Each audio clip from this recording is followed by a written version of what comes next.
While you might scoff at the idea of Marvel having so many different goblin type characters these days, between the Green Goblin, the Hobgoblin, in fact, Marvel Comics at New York Comic Con just announced a brand new series for the Red Goblin.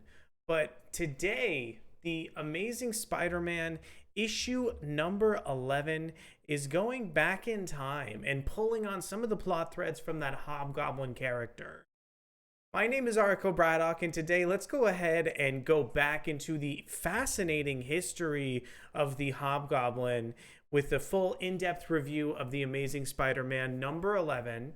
And before we dive any further into the video, I want to encourage you guys to go ahead and consider subscribing to the video if it's your first time checking out our content. Also, make sure to go ahead and hit that like button as well.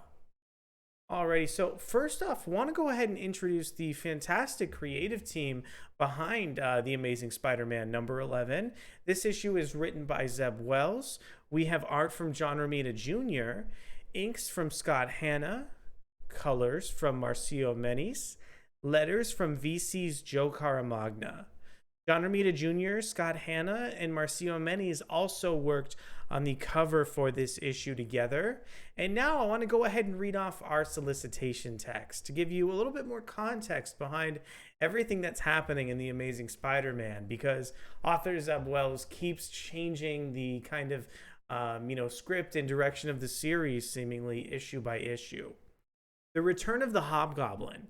The timing of this goblin's return with Peter working at Oscorp must be a coincidence, right? Wrong. But who is donning the yellow cowl? Is it Roderick Kingsley, Ned Leeds, Flash Thompson? If you know anything about the Hobgoblin, you know that you know nothing about the Hobgoblin. That's a perfect way to go ahead and start. And first off, I want to show you guys the incredible issue, the cover for the Amazing Spider-Man number 11. This issue is really fantastic because it's drawn by John Romita Jr. John Romita Jr. was kind of an instrumental key player in drawing the Hobgoblin saga as it was unfolding at the time. And it's just so interesting to be going back to this Hobgoblin character just because of all kind of like the continuity elements surrounding what's going on in Spider-Man right now.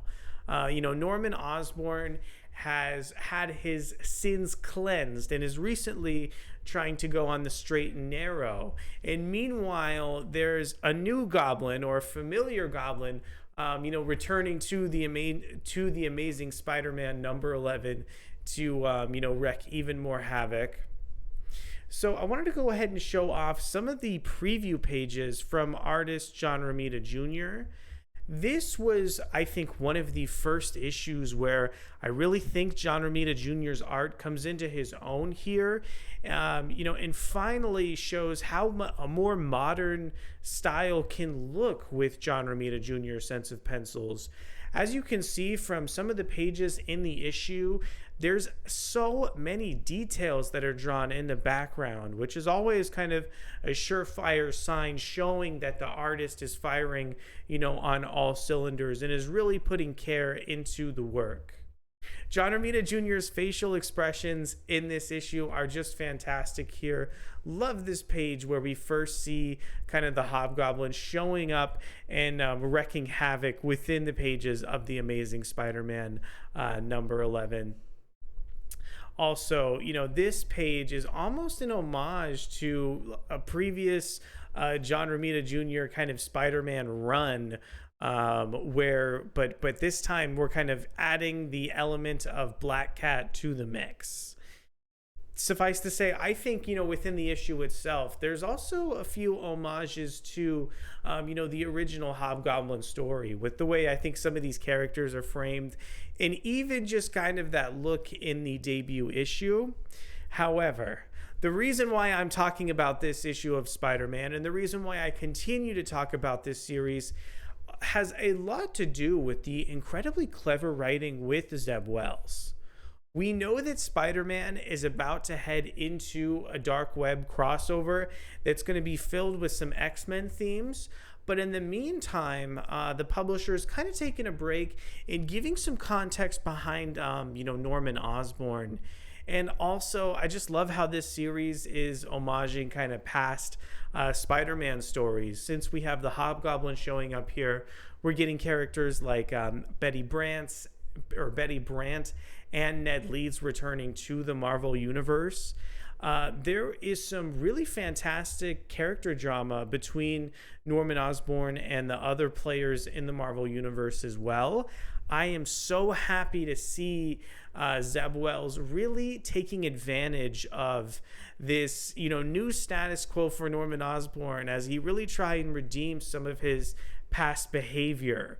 It's almost that there's something endearing about Norman Osborn, which definitely comes through on the page from Zeb Wells' script. But there's something about, his vast level of intellect that I think makes you want to like him on some level. So watching Wells slowly start to redeem this character kind of issue after issue while still showing, Norman's faults and Norman's capacity to, fall in line with his anger is like such a wonderful callback to the darker parts of Willem Dafoe's performance and like in the earlier Spider-Man movies, and is captured here at an incredibly nuanced level.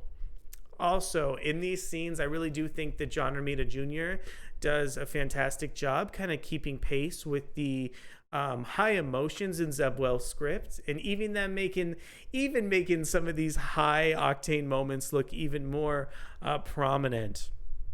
Lastly, I think Zeb Wells is doing what he's done so well in other Spider-Man stories, like that landmark anniversary issue that he wrote earlier this year, where he's taking pieces of older Spider-Man stories, but he's rearranging them in different places and making sure that they're good in their own right.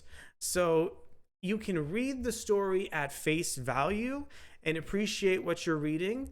But if you're familiar with the original Hobgoblin saga, with the landmark work from, Roger Stern, John Romita Jr., and all of those creators, I think this one is going to hit a little bit harder.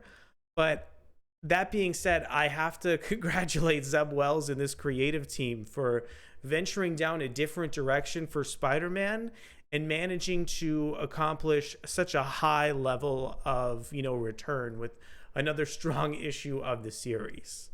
So I want to know from all of you, did you like this issue as much as I did? Do you think this Amazing Spider-Man run is as good as I say it is?